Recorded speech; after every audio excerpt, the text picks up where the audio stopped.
ఈ వాక్యాన్ని వీక్షిస్తున్న సహోదరి సహోదరులందరికీ క్రీస్తు పేరట వందనములు.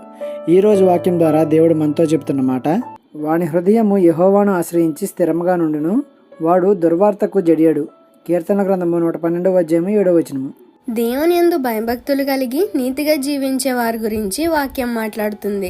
వాని హృదయము యెహోవాను ఆశ్రయించి స్థిరంగా ఉంటుంది, వాడు ఎలాంటి దుర్వార్తకు భయపడడు అని. ఒకవేళ నిజంగా నష్టం జరిగినా భయపడకుండా నా దేవుడు నాకున్నాడు, ఆయనే చూసుకుంటాడు అని ధైర్యంగా ఉంటాడు. అది ఎలాంటి ఆపదైనా సరే.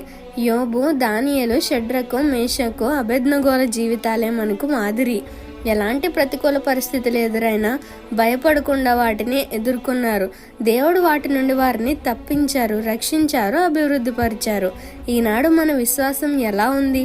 ఎవరిని ఆశ్రయిస్తున్నాం? మన హృదయాలు స్థిరంగా ఉంటున్నాయా, లేక భయాందోళనలకు గురవుతూనే ఉన్నాయా? ఒకసారి హృదయ పరిశీలన చేసుకొని దేవునిపై పరిపూర్ణంగా అనుకుందాం. ఈ చిన్న సువార్త పరిచర్యలో మీ సహోదరులు. God bless you. ఆమేన్.